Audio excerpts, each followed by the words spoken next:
So here we go again. This is the second part of what should have been a complete video, but the battery ran out, and I did leave a little note underneath the video.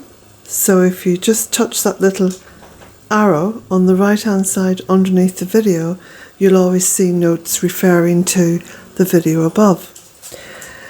So the kettle's boiling on the hob.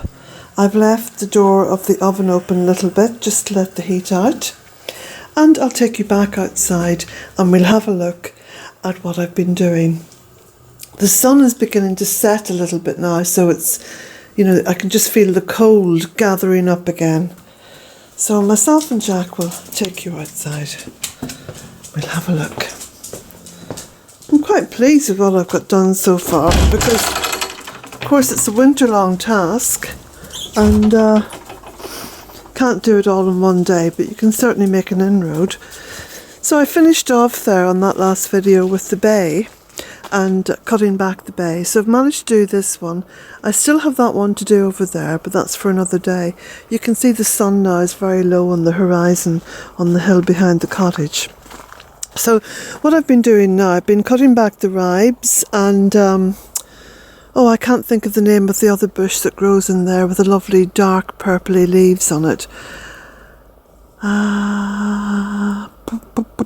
Can't think of the name of it. Anyway, been cutting back the ribes, which is a kind of prevalent growth in there.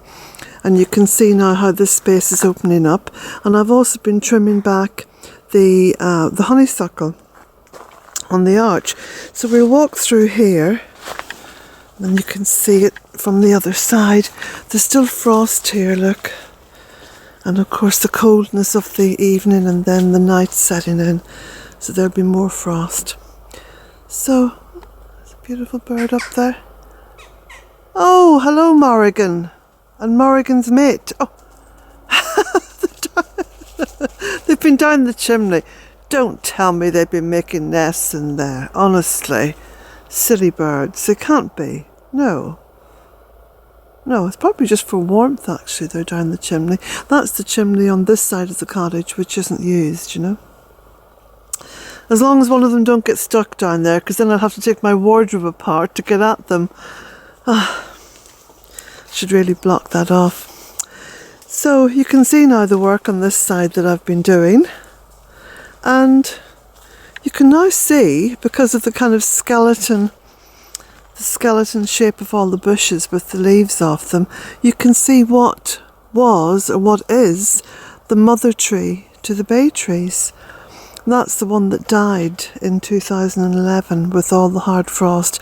But obviously the roots didn't die because it did come back up again, it did regenerate. So I've got to put my coat on now in a few moments and make sure that I move the wheelbarrow, empty it down the little bank where I'm building another big compost heap. Look, he thinks we're going for a walk. No, we're not, darling, we're not going. Oh, he says, come on. Oh, I've mentioned the word now, I'll have to take him. I shall have to take him. So, once there's been a few heavy showers, of course, all this gravel here will clean up. And if the frost prevails overnight and into tomorrow morning, then I'll get out and move some more of this grass. What I'll do is I'll sort of clear pathways. At least then there'll be a good firm path to walk on, because the gravel does give you that firmness underfoot, which in a wet climate like Ireland, if you don't have that, you can be, as they say, slipping and sliding.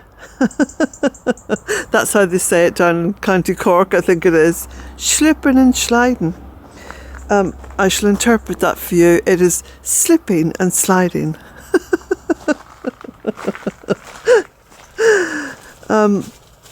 I don't know if you're aware, but in Ireland, each county has its own dialect and has its own accent on particular sayings or words.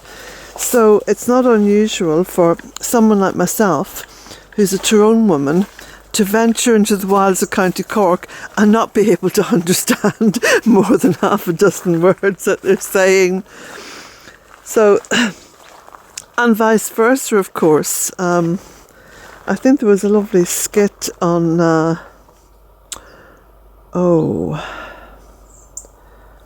what was the name of it? It was an RTE TV series. It was very funny. Very funny. And it was about these two guys who were in prison and then they come out. Anyway, one of the guys, a Dublin guy, ventured into Northern Ireland and couldn't understand a word that the barmaid in this pub in Belfast was saying. It was very funny. And I thought, yeah, that sort of resonates with me, for sure. So there's quite a bit of frost there on my car. And the clematis here at the front of the cottage is starting to lose its leaves. About time too. Of course, that's been in a microclimate. I'm hoping to get that continued on with. Always at least half a dozen tasks on the go. There's the mountain just bathed in sunshine. And of course you can see why it's so cold. We don't have any cloud cover today.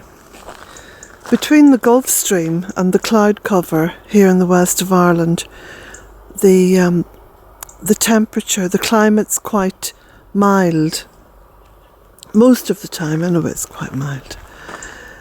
So I haven't got my coat on. I'm just sort of dicking about in my little sort of slip-on shoes. I've got my socks on. And I've got a jumper on, but I'm still quite cold. So I shall go back into the cottage and get my coat on. My big padded coat. And take Jack for a walk, I think. It's on this beautiful afternoon.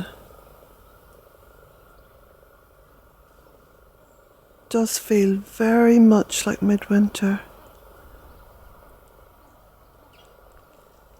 I can hear a duck or something. I wonder if it's flying in the sky. Sometimes I manage just to see them, especially at this time of the year on a clear day. Sometimes you see the geese flying overhead. Sometimes the swans. The swans do let out this most pitiful cry when they're flying.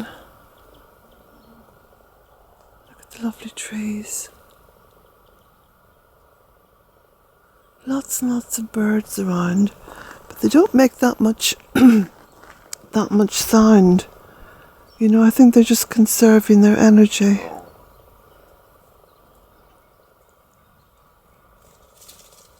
And whilst I was digging this morning, there was one little robin, probably this fat little one just sat on the branch, defending his territory against another little robin. And they were quite vicious, going at each other.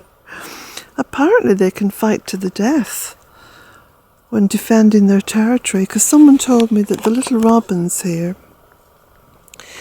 they stay behind.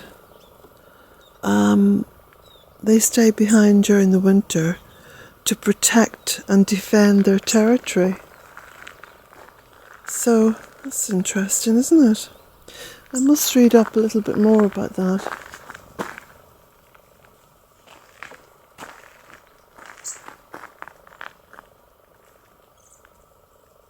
It's the house next door. They have their fire going.